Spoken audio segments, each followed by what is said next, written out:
امیر المومنین علیہ الصلوۃ والسلام صلوات پڑھیں بر محمد و آل محمد۔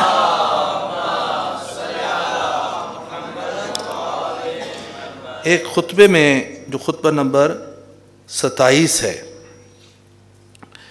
خطبے کی ابتدا یہاں سے ہوئی کہ اور ان حالات میں یہ خطبہ دیا گیا، بہت مہم ہے کہ ان حالات کو بیان کیا جائے کہ سفیان ابن عوف غامدی کو معاویہ نے معین کیا، اور یہ سارا ابن ابی الحدید بھی نقل کرتا ہے اور دوسروں نے بھی اس بیک گراؤنڈ کو، پس منظر کو بیان کیا ہے۔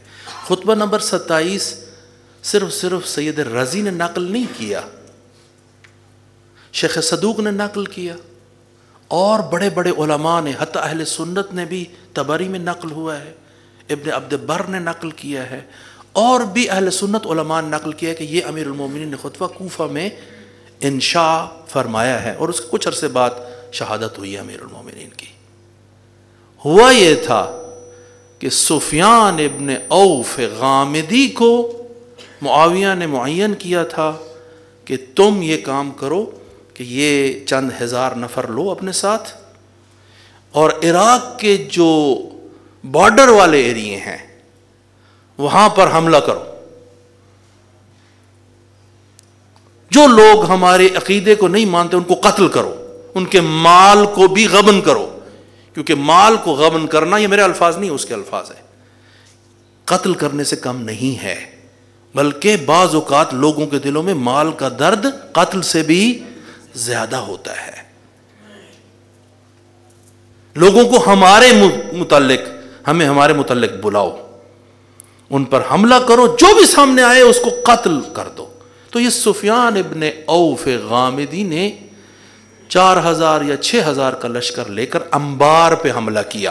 انبار دریائے فرات سے شام والے طرف کا یہ ایریا تھا جو امیر المؤمنین کی اس کے مملکت اور حکومت کے اندر آتا تھا، اور امام نے وہاں پر حسان ابن حسان بکری کو معین کیا تھا۔ یہ چند ایک افراد کے ساتھ وہاں پر موجود تھا۔ حسان ابن حسان بکری جب دیکھا کہ یہ سفیان ابن عوف آ رہا ہے تو انہوں نے کہا کہ جو جانا چاہتے ہیں، پتہ چل گیا کہ اب یہ حملہ کریں گے، سب کو ختم کریں گے، تو یہاں پر شہادت ہی ہے سامنے، تو کہ جو جانا چاہتے ہیں چلے جائیں قبل ازی کہ ہم ان سے جنگ کریں، کیونکہ ہم ان سے جنگ کریں گے تو وہ رکے رہیں گے، وإلا پیچھے سے مڑ کے بھی حملہ کر دیں گے، تو جو اللہ کی راہ میں جان دینا چاہتا ہے وہ میرے ساتھ جائیں۔ تو پھر اس نے آگے بڑھ پر ان پر حملہ کیا، لیکن در حقیقت نتیجہ کچھ بھی نہیں تھا۔ 6000 افراد کے سامنے 30-40 کا لشکر کیا معنی رکھتا ہے؟ انہوں نے تحقیق کیا، شہر کو برباد کر دیا، آگ لگائی، لوگوں کو لوٹا، خواتین کے جو ہے نا گوشوارے تک لوٹے، کسی کے ہار نہیں رہنے دیے، نہ یہ دیکھا کہ یہ مسلمان ہے یا نہ یہ دیکھا کہ یہ کتابی ہے اور مسلمانوں کے تحت ہے اور مسلمانوں کی مملکت کے اندر محافظت میں رہ رہے ہیں۔ جب یہ خبر امیر المومنین تک پہنچی، لوگوں کو جمع کیا، لوگ جمع ہونے کے لیے تیار نہیں تھے۔ پھر امیر المومنین اس حال میں نخیلہ کی طرف گئے کہ یہ ابا جو تھی نا کھچ رہی تھی زمین کے اوپر، پوری طرح پہن بھی نہیں پائے تھے، اس حال شدت تھے اس کے اندر، امیر المومنین حالت غضب میں شدت میں تھے، گئے ہیں اور یہ خطبہ ارشاد فرمایا، فرماتے اما بعد فإن الجہاد باب من ابواب الجنہ۔ پیغمبر پر درود بھیجا ہے، سارے ابتداء خطبہ بیان کرنے کے بعد کہتے ہیں کہ جہاد، اللہ کی میرے راہ میں جہاد کرنا اللہ کے دروازوں میں، جنت کے دروازوں میں سے ایک دروازہ ہے۔ ایک دو، فتحہ اللہ لخاصت اولیائہ، یہ در ہر کسی کے لیے نہیں ہے، کیونکہ جہاد میں جو سب سے اہم چیز ہے، جہاد سب پر واجب ہے، لیکن جہاد میں جو سب سے اہم چیز ہے وہ یہ ہے کہ کھڑے رہنا صبر کے ساتھ۔ صبر کو صبر اس واسطے وہ ڈھال کو بھی صبرا کہتے ہیں کیونکہ وہ برداشت کرتی ہے۔ صبر میں بھی انسان کیا کر دیتا ہے؟ برداشت۔ صبر کا مطلب رونا نہیں ہے، وہ ایک علیحدہ چیز ہے۔ وہ جو ڈھال کو بھی صبرا کہتے ہیں، سخت چیز ہے، یعنی وہ برداشت کرتی ہے اپنے اندر، تو صابرین میں سے ہوتے ہیں جو جہاد کرنے والے۔ خداوند متعال یہ امیر المومنین فرماتے ہیں فتحہ اللہ، اس باب جہاد کو خداوند متعال نے کھولا ہے، ہر کسی کے لیے نہیں کھولا باب جہاد، اور مجاہد ہر شخص نہیں ہو سکتا. فتحہ اللہ لخاصۃ اولیائہ، اپنے خاص اولیاء کے لیے باب جہاد کو قرار دیا ہے. اور پھر فرماتے ہیں ہوا لباس التقوی، جہاد لباس تقوی ہے. تقوی کافی نہیں ہے، تقوی کی حفاظت کرنے کے لیے لباس التقوی ہے جہاد. اگر جہاد نہیں ہوگا، اگر تمہارے اوپر دشمن ہر وقت تمہارے اوپر آئیں گے، فرہنگی لحاظ سے کلچرل حملہ کر دیں گے، تمہارے بچے خراب ہو جائیں گے. حملہ ضروری نہیں ہے کہ کیا کہتے ہیں تلوار اور سپر کے ساتھ اور گولی اور ٹینک کے ساتھ ہو. آج کل کے حملے کی اور طریقہ کار بھی ہیں. کلچرل حملہ ہوتا ہے، آپ کے گھر تک اگلے پہنچ جاتے ہیں، آپ کو معلوم بھی نہیں ہوتا ہے. آپ کے بچوں کی تربیت بد ہو رہی ہوتی ہے، آپ باب جہاد کو بھولے ہوئے ہوتے ہیں. جہاد کرنا ضروری ہے، یہ لباس التقوی ہے.